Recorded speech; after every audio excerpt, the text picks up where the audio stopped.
আসসালামু আলাইকুম প্রিয় শিক্ষার্থী, তোমরা সবাই কেমন আছো? নিশ্চয়ই ভালো। অনলাইন ক্লাসে তোমাদের সবাইকে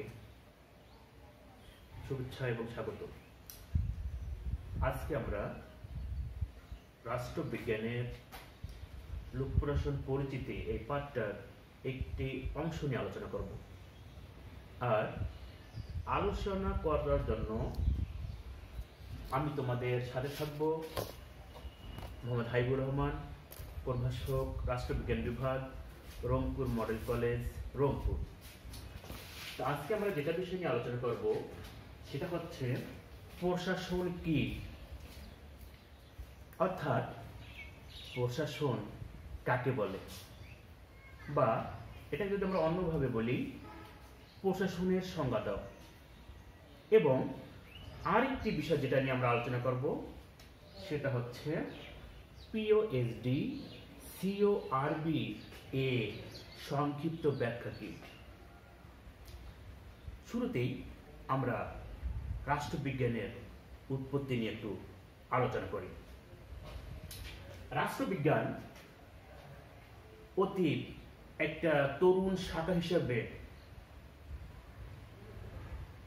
যে লোক প্রশাসনের যে যাত্রা শুরু হয় সেটা হলো বিংশ শতাব্দীতে।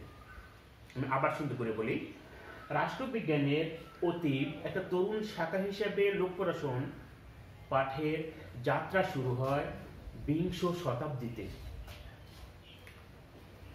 আধুনিক রাষ্ট্রসমূহগুলো হচ্ছে ওয়েলফেয়ার স্টেট বা কল্যাণমূলক রাষ্ট্র, অর্থাৎ এখনকার রাষ্ট্রগুলো পুলিশি রাষ্ট্র নয়। তাহলে পুলিশি রাষ্ট্র কাকে বলে, আর ওয়েলফেয়ার স্টেট বা কল্যাণমূলক রাষ্ট্রই বা কাকে বলে? তা আমরা আগে জেনে নিই পুলিশি রাষ্ট্র কাকে বলে। অর্থাৎ পুলিশি রাষ্ট্র বলতে বোঝায় যে রাষ্ট্রের জনগণ তাদের মৌলিক অধিকার থেকে বঞ্চিত, যেখানে জনগণের চাওয়া পাওয়াকে মূল্যায়ন করা হয় না, সংবাদপত্রের স্বাধীনতাকে হরণ করা হয়, গণমাধ্যমের স্বাধীনতা থাকে না, সেটাই হচ্ছে পুলিশি রাষ্ট্র।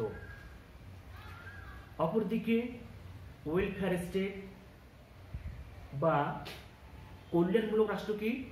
কল্যাণমূলক রাষ্ট্র হচ্ছে যে রাষ্ট্রের নাগরিকের চাওয়া পাওয়াগুলোকে অর্থাৎ মৌলিক অধিকারগুলোকে মূল্যায়ন করা হয়, তাদের বাক স্বাধীনতা থাকে, তাদের চলাফেরার স্বাধীনতা থাকে, সংবাদপত্রের স্বাধীনতা থাকে, গণমাধ্যমের স্বাধীনতা থাকে, সেটাই কি বলা হচ্ছে ওয়েলফেয়ার স্টেট বা কল্যাণমূলক রাষ্ট্র।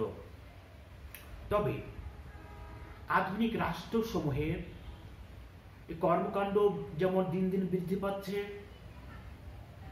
ততরূপ এই লোক প্রশাসনের গুরুত্ব দিন দিন বৃদ্ধি পাচ্ছে। আর এই কারণে বলা হচ্ছে যে লোক প্রশাসনকে এই কারণে বলা যায় যে আধুনিক সভ্যতার হৃৎপিণ্ড, অর্থাৎ হার্ট অফ মডার্ন সিভিলাইজেশন। আধুনিক সভ্যতার হৃৎপিণ্ড বলা হচ্ছে তোমার এই লোক প্রশাসন সাবজেক্টটাকে। যদিও এই লোক প্রশাসন হচ্ছে একটা তোমার নতুন এবং তরুণ সাবজেক্ট এই রাষ্ট্রবিজ্ঞানের, কিন্তু আজ থেকে প্রায় ২৫০০ বছর পূর্বে এর প্রয়োজনীয়তা, এর উপযোগিতা উপলব্ধি করতে পেরেছিলেন যিনি এরিস্টটল। এই এরিস্টটলই হচ্ছেন রাষ্ট্রবিজ্ঞানের স্বপ্নদ্রষ্টা, এরিস্টটলই হচ্ছেন রাষ্ট্রবিজ্ঞানের আদিগুরু। এরিস্টটলই রাষ্ট্রবিজ্ঞানকে মাস্টার অফ সায়েন্স বলে আখ্যায়িত করেছেন। এই এরিস্টটল রাষ্ট্রবিজ্ঞানকে শুধু মাস্টার অফ সায়েন্স বলেছেন, অর্থাৎ এটা শুধু বিজ্ঞানই নয়, তিনি প্রধান বিজ্ঞান বলে অভিহিত করেছেন এই রাষ্ট্রবিজ্ঞানকে। আর এই কারণেই বলা যায় যে এই কারণেই এরিস্টটল বলেছেন যে অধীনস্থ নিয়োগ ব্যতীত কি একজন লোকের পক্ষে বহু কাজ করা তদারকির আর কোনো সহজ উপায় নেই। অর্থাৎ এই লোক প্রশাসন সাবজেক্টটার, এই লোক প্রশাসন শাস্ত্রে বা এই লোক প্রশাসন বিষয়ে তিনি যে প্রয়োজনীয়তা বা যে গুরুত্ব তিনি বুঝতে পেরেছিলেন, সেটা এটার মাধ্যমেই, তার এই উক্তিটার মাধ্যমেই বোঝা যায়। অর্থাৎ এখানে লোক প্রশাসনের সূচনা এবং মৌলিকত্ব নিয়ে কিন্তু মতবিরোধ আছে, যথেষ্ট সন্দেহ রয়েছে।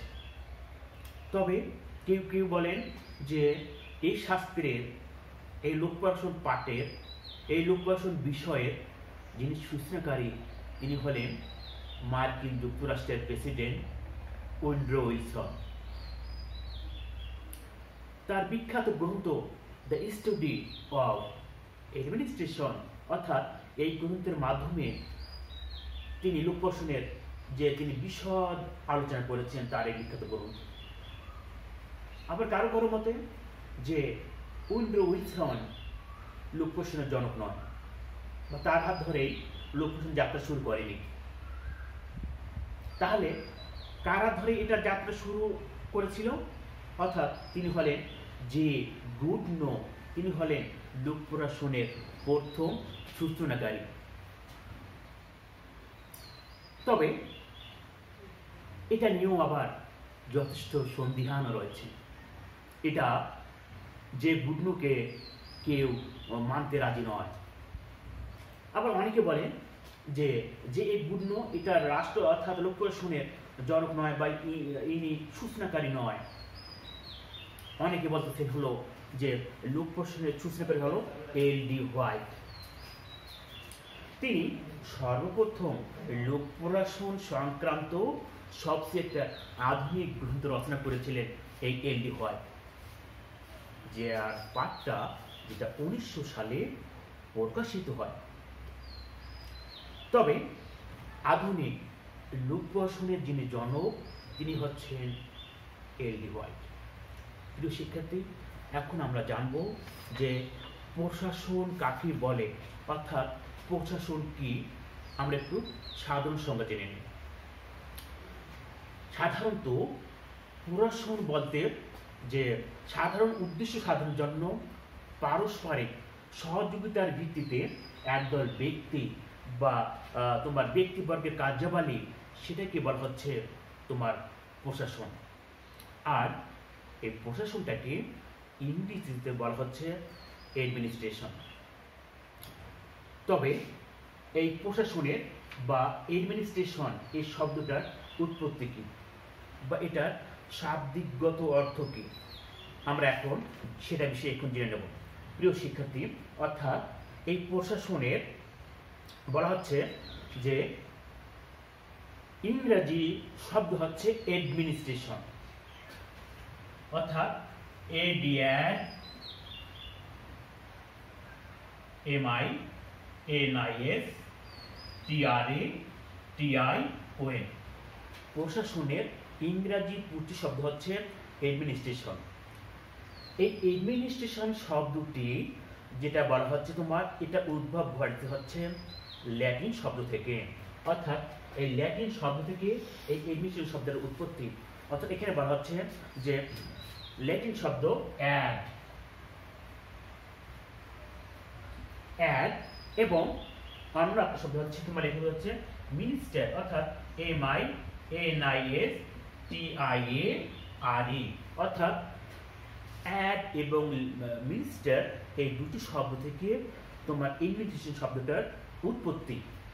প্রিয় শিক্ষার্থী, অর্থাৎ প্রশাসনের ইংরেজি প্রতিশব্দ হচ্ছে অ্যাডমিনিস্ট্রেশন।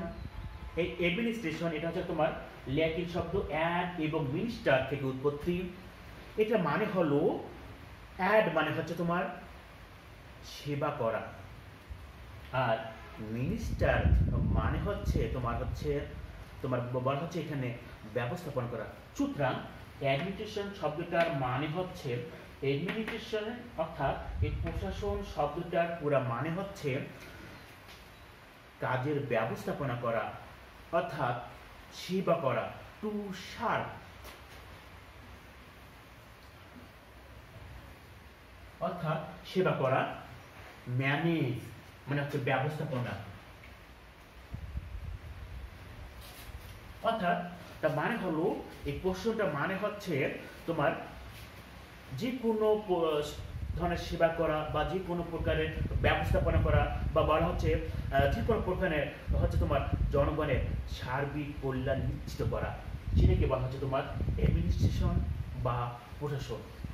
এটা হচ্ছে তোমার উৎপত্তিগত দিক বা প্রশাসনের শাব্দিকগত দিক। তাহলে প্রশাসন কাকে বলে, এটার প্রামাণ্য সংজ্ঞা কি?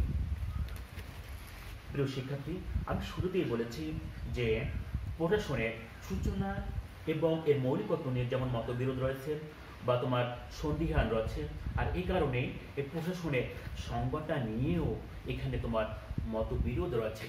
অর্থাৎ এই প্রশাসন কাকে বলে বা অ্যাডমিনিস্ট্রেশন কাকে বলে, এটা কেউ তোমার গ্রহণযোগ্য সংজ্ঞা দিতে পারেনি। বিভিন্ন প্রশাসনবিদ, বিভিন্ন রাষ্ট্রবিজ্ঞানী তারা বিভিন্ন দৃষ্টিকোণ থেকে প্রশাসনকে বা অ্যাডমিনিস্ট্রেশন এই শব্দটাকে তারা সংজ্ঞায়িত করার চেষ্টা করেছেন। যেমন প্রখ্যাত প্রশাসনবিদ এল.ডি. হোয়াইট তিনি বলেছেন হলো প্রশাসন হচ্ছে নির্দিষ্ট কিছু লক্ষ্য এবং উদ্দেশ্য লাভের জন্য আদেশ, সমন্বয় সাধন ও কিছু সংখ্যক লোককে নিয়ন্ত্রণ করা, সেটাই হচ্ছে প্রশাসন। আর এই সময় দিয়েছেন কি? এই সময় দিতে হলো প্রখ্যাত প্রশাসনবিদ এল.ডি. হোয়াইট। আবার জে.এ. ডিক তিনি একজন আমেরিকান বিখ্যাত প্রশাসনবিদ।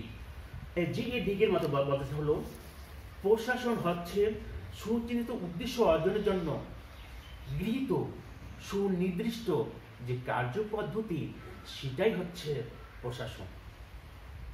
অন্যদিকে হার্ভি ওয়াকার তার মতে, অর্থাৎ তিনি বলতেছেন হলো আইন কার্যকর করার নিমিত্তে সরকার যে সমস্ত কার্যাবলীগুলো সম্পাদন করে থাকে তাদেরই কি বলা হচ্ছে প্রশাসন। প্রিয় শিক্ষার্থী, আমরা জানলাম অ্যাডমিনিস্ট্রেশন বা প্রশাসনের প্রামাণ্য সংজ্ঞা। আরো অনেক সংজ্ঞা দেওয়া আছে এখানে। আমরা আজকে জানলাম হলো এল.ডি. হোয়াইটের প্রামাণ্য সংজ্ঞা, আমরা জানলাম হচ্ছে জে.এ. ডিকের প্রামাণ্য সংজ্ঞা, আমরা জানলাম হার্ভি ওয়াকারের সংজ্ঞা। এখন আমরা জানবো হলো তোমার পিওএসডি সিওআরবি এর সংক্ষিপ্ত ব্যাখ্যা কি। পিওএসডি সিওআরবি এটা হচ্ছে তোমার সংক্ষিপ্ত রূপ, এটাকে আমরা এখন পূর্ণ রূপ করবো। অর্থাৎ এখানে বলা হচ্ছে তোমার যে তোমার লোক প্রশাসনের যদি পরিধি বা প্রশাসকের কার্যাবলী যদি আমরা নির্দেশ করতে যাই তাহলে তোমার পিওএসডি সিওআরবি এর পূর্ণ রূপ করলেই একজন প্রশাসক যে সমস্ত কাজ করে থাকে সেটা এটার মধ্যেই নিহিত আছে। অর্থাৎ লোক প্রশাসনের যে কাজের পরিধি, সে কাজের পরিধিগুলোকেও আবার এটার মধ্যেই নিহিত লক্ষ্য করা যায়। প্রিয় শিক্ষার্থী, আজকে আমরা আলোচনা করবো হলো প্রশাসনের সাধারণ সংজ্ঞা, প্রশাসনের ইংরেজি প্রতিশব্দ কি, প্রশাসনের প্রামাণ্য সংজ্ঞা। আমরা আজকে এইটুকু আলোচনা করলাম। আগামী ক্লাসে আমরা পিওএসডি সিওআরবি এর পূর্ণরূপ কি, অর্থাৎ এর সংক্ষিপ্ত ব্যাখ্যা কি, আমরা আগামী ক্লাসে আলোচনা করব। আজকের মধ্যে ক্লাস আমাদের এখানে শেষ। সবাইকে শুভেচ্ছা।